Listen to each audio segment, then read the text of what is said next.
김동섭의 인사이트 시간입니다. 김동섭 전략가님 오늘도 만나겠습니다. 어서 오십시오. 네, 안녕하세요. 기분 좋으면서요 올라가니까 기분 좋으면서 동시에 좀 당혹스러운 쪽에 속하는데요. 저는 우리 김동섭 전략가님 워낙 위쪽으로 보셨으니까 당혹스러울 일은 전혀 없으실 것 같고요. 1900선 돌파했습니다. 의미하고 어제 또 여쭤봤더니만 유가 얘기도 오늘 또 해주실 거죠? 네, 오늘 유가 얘기도 말씀드릴 건데요. 오늘 미국장 새벽은 그렇게 높게 올라가지 않았어요. 그런데 장 끝나고 트럼프 대통령이 5월 달에 경제 재개, 그러니까 뭐냐면 경제 정상화를 하기 위해서 경제 활동을 재개하겠다. 뭐 그런 얘기가 나왔죠. 그러면서 3단계 계획을 시장에 언급했고 주지사가 그 위임을 받아서 행동을 하게끔 유도를 하고 있습니다. 그게 지금 해외 선물을 약 3%대 끌어올리고 또 국내 시장을 끌어올리죠. 오늘 국내 시장은 아주 기가 막히게도 외인과 기관이 쌍끌이면서 아마 이 얘기 정말 오랜만에 들으실 것 같아요. 쌍끌이면서가 시장을 이끌어주고 있어서 좀 더 올라갈 수 있는 소지를 열어두고 봐야 되겠죠. 자, 미국은 지금 굉장히 근심이 많습니다. 왜 그러냐면 실업자가요 2,200만 명이 넘어섰죠. 2,200만 명이 넘어서게 되면 이제는 경제활동 하지 않게 되면 굉장히 어려울 수 있다는 해석을 미국에서 하는 것 같고요. 다만 코로나가 아직 끝난 게 아니거든요. 근데 트럼프 대통령이 너무 서두르는 느낌이 좀 있다라는 생각이 듭니다. 왜냐하면 코로나 바이러스에 대한 약이 나오려면 저도 바이오 기업을 해봐서 알지만 1년에서 2년 정도, 그것도 굉장히 빨리 나왔을 때 패스트트랙으로 했을 때 나오기 때문에 좀 서두르는 감이 있다. 아마도 제가 계속 말씀드린 것처럼 재선에 성공하고 싶은 트럼프 대통령으로서는 시간이 없는 거죠. 시간이 없는 상황이기 때문에 서두를 수밖에 없다.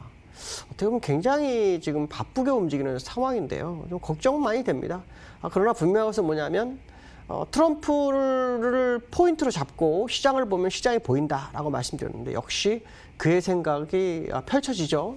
일단 주가를 끌어올려야만이 또 경제활동이 대응하는 모습이 빨리 나와야만이 아마도 재선에 성공할 수 있겠다라는 해석을 한 것 같습니다. 그래서 5월부터 우리나라도 또 5월에 재개를 얘기를 많이 했기 때문에 비슷한 시기에 움직일 소지가 굉장히 크죠. 우려되는 바는 코로나 바이러스에 약이 없는데 이게 가능할까에 대한 우려감이 좀 있습니다.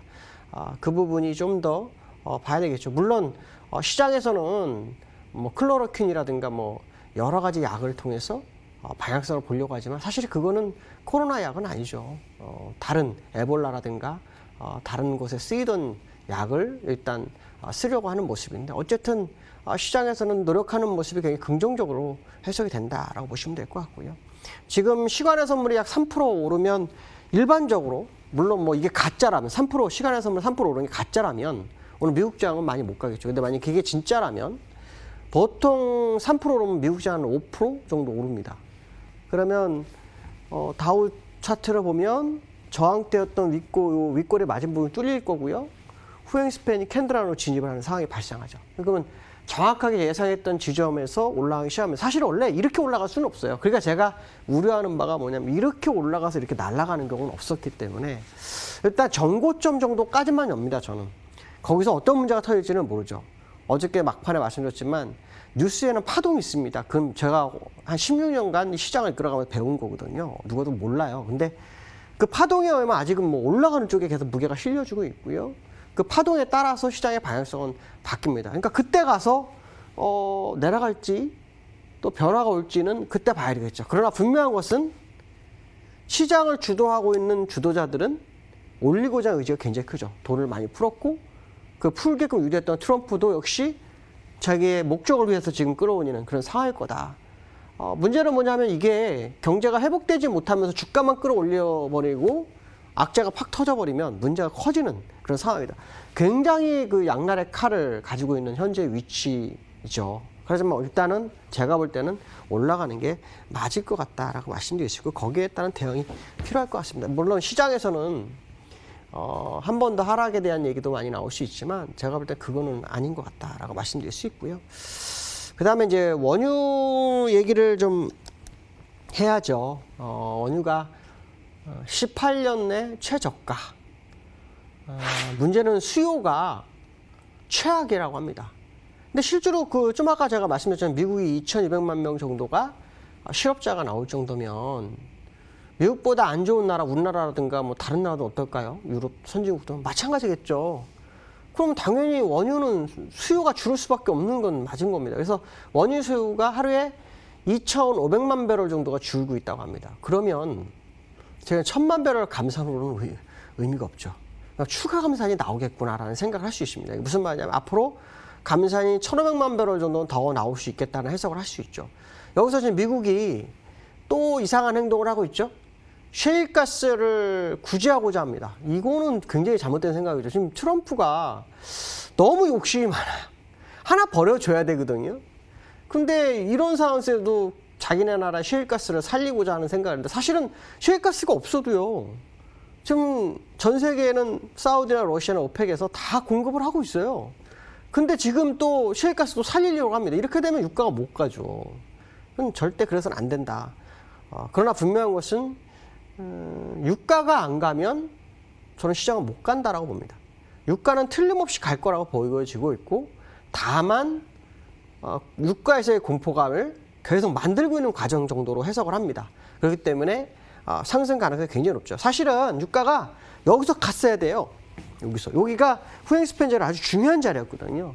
근데 이게 딱 깨져버리면서 그냥 확 깨졌기 때문에 추세선상으로는 뭐 거의 이제 바닥 근접, 약간 더 내려갈 수 있는 소진이 있지만 그 의미가 없을 거다.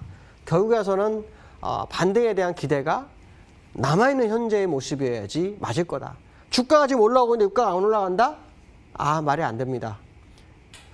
앞서거니 뒤서거니 할 차이지 그 시간의 타임만 다를 뿐일 것이다라는 해석을 해야 하는 게 맞을 거다.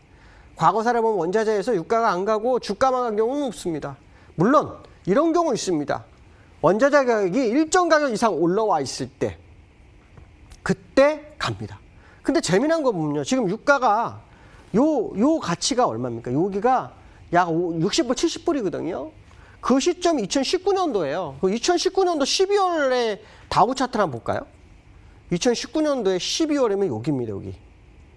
그러면 보세요. 유가의 위치하고 주가의 위치하고 보면은 주가는 다 회복이 60%가 회복된 겁니다. 요 가치로 보면은. 근데 원유는 안 올라왔잖아요. 원유는 올라올 수밖에 없을 거다. 누군가 조절 중이다 정도 해석이 맞습니다. 그래서 좀 기다리는 게 맞을 것 같다라고 말씀드릴 수 있고요. 세 번째로는 지금 지난번에 제가 한번 말씀드렸는데 선물 이제 뉴스 나옵니다. 어떤 뉴스 나오냐면 선물이 그냥 일반적 매매 정도로 해석을 하는 것 같고 근데 저는 선물이 컴백이 됐을 때 제일 먼저 본 게 뭐냐면 우리나라는 웹도덕 장세예요. 무슨 말이냐면 선물이 움직이기 전에 옵션이 움직이고 또 주식이 움직여야 선물이 움직이거든요. 근데 선물만 움직였으면은 안 믿죠. 근데 그 전에 벌써 제가 한번 방송에서 말씀드렸지만 풋 매도가 굉장히 많았어요. 풋 매도라는 건 뭐냐? 풋을 매도했다는 건 위쪽으로 가겠다는 의지거든요. 그러고 난 다음에 제 기억으로 3월 18일, 19일부터 선물이 들어옵니다. 선물이 들어오는데 그 선물이 엄청 많이 들어왔어요. 제 기억으로만 거의 3조 넘을 것 같아요. 선물이 들어오니까 시장에서 올라갈 수 있는 소지가 있는데 이 선물 가지고 이 베이시스를 백어데이션을 조절합니다.